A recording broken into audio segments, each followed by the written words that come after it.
एक तरफ जहाँ इंटरनेट का अच्छे कामों के लिए इस्तेमाल किया जा रहा था, दूसरी तरफ इसका मिसयूज भी होने लगा था। लोग इंटरनेट और कंप्यूटर सिस्टम का यूज करके लोगों के साथ फ्रॉड भी करने लगे थे। और इसी के 2 साल बाद यानी 2002 में साइबर क्राइम का एक और बड़ा केस आता है, related state bank of India. दरअसल फाइनेंशियल ईयर 2023 की बात करें तो टोटल साइबर फ्रॉड 69.68 करोड़ का हुआ था। और यही अगले साल की बात करें फाइनेंशियल ईयर 2024 में, तो ये फ्रॉड दोगुना हो गया, यानी 177 करोड़ का फाइनेंशियल फ्रॉड हुआ है।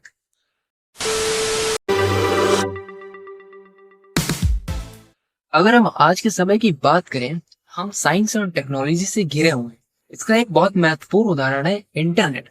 भाई अगर आज के समय में इंटरनेट पे आप कुछ भी सर्च करते हो तो with in a few second internet आपको पूरी दुनिया की जानकारी लाकर एक छोटे से कंप्यूटर बॉक्स में दे देता है।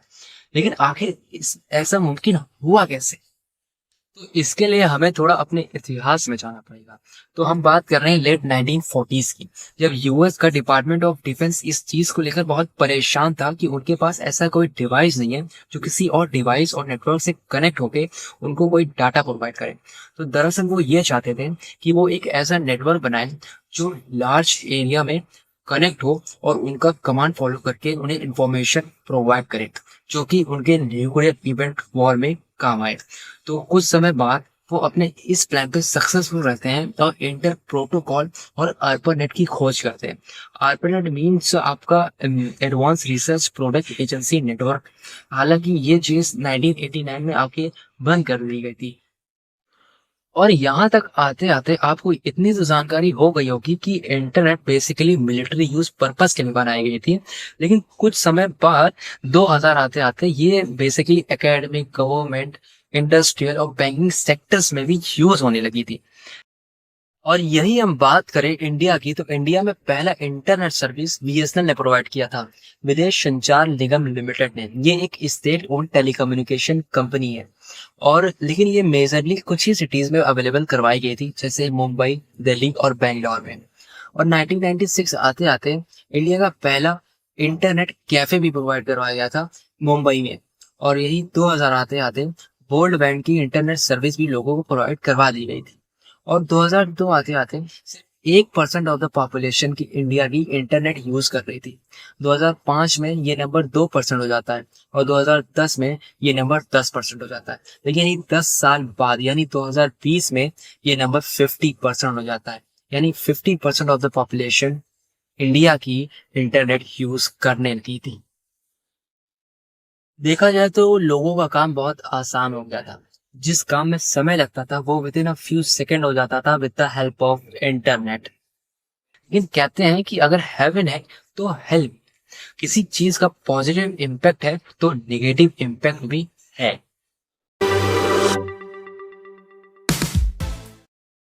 एक तरफ जहाँ इंटरनेट का अच्छे कामों के लिए इस्तेमाल किया जा रहा था, दूसरी तरफ इसका मिसयूज भी होने लगा था। लोग इंटरनेट और कंप्यूटर सिस्टम का यूज करके लोगों के साथ फ्रॉड भी करने लगे थे। कंप्यूटर लैंग्वेज में इसको हम साइबर क्राइम बोलते हैं। इसका पहला केस अप्रैल 2000 में आता है, जिसको हम विप्रो हैकिंग इंसिडेंट 2000 बोलते हैं। ये एक इंडियन आईटी कंपनी है। इसका पूरा कंप्यूटर सिस्टम हैक कर लिया जाता है और सारी sensitive information including source data और कस्टमर डाटा चुरा लिया जाता है। हैकिंग में क्या होता है कि किसी भी कंप्यूटर या सिस्टम का अनऑथोराइज तरीके से उसका डाटा चुरा लेना और उसका इनलीगल तरीके से मिसयूज करना। और इसी के 2 साल बाद यानी 2002 में साइबर क्राइम का एक और बड़ा केस आता है, related state bank of India. दरअसल स्टेट बैंक ऑफ इंडिया के कस्टमर्स को एक फिशिंग ईमेल भेजे जाते थे। फिशिंग मीन्स किसी भी फ्रॉड ईमेल, टेक्स्ट और मैसेज को यूजर्स के पास भेज के उनकी सेंसिटिव इंफॉर्मेशन रिवील करवाई जाती थी। तो यही हो रहा था 2002 में एसबीआई के कस्टमरों के साथ। और उनके फाइनेंशियल इंफॉर्मेशंस और फाइनेंशियल डाटा रिवील करवा लिया जाता था। और इससे बहुत सारे फाइनेंशियल लॉस भी देखने पड़े थे एसबीआई के कस्टमर्स को। और धीरे धीरे ये साइबर क्राइम्स और भी बढ़ते रहते हैं और लोग और भी नए नए सोर्सेज और तरीके ढूंढते हैं ऑनलाइन फ्रॉड करने का। इसे हम कंप्यूटर लैंग्वेज में बोल सकते हैं साइबर थ्रेट्स। जैसे मैंने आपको बताया फिशिंग, जो कि 2002 में एसबीआई के कस्टमर्स के साथ हुई थी, जो कि एक फ्रॉड ईमेल या मैसेज भेजते हैं और आपकी सारी सेंसिटिव इंफॉर्मेशन आपसे रिवील करवाते हैं। एक होता है मालवेयर, जो कि एक सॉफ्टवेयर होता है जो कि डिजाइन किया जाता है आपके सिस्टम को हार्म और एक्सप्लॉइट करने के लिए। एक होता है रैंसमवेयर। रैंसमवेयर भी एक टाइप का मालवेयर होता है जिसमें आपका डिवाइस या आपके फाइल को लॉक के एन्क्रिप्ट कर दिया जाता है और उसके एक्सचेंज में आपसे पेमेंट या कोई भी फाइनेंशियल इंफॉर्मेशन आपसे मांगी जाती है।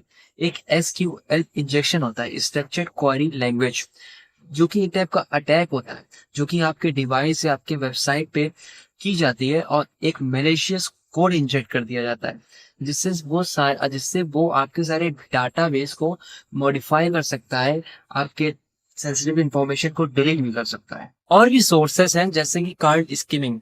कार्ड स्किमिंग मीन्स क्या होता है, जैसे आप कहीं जा रहे हो एटीएम और अपने डेबिट कार्ड या क्रेडिट कार्ड से कैश विड्रॉल करते हो, तो आप सेफली नहीं करते हो, अपना एटीएम पिन सेफली निकालते हो, अपना कार्ड सेफली पुट नहीं करते हो। इसकी वजह से हैकर आपकी डिटेल्स चुरा लेते हैं और आफ्टर दैट आपके साथ फाइनेंशियल फ्रॉड भी कर लेते हैं।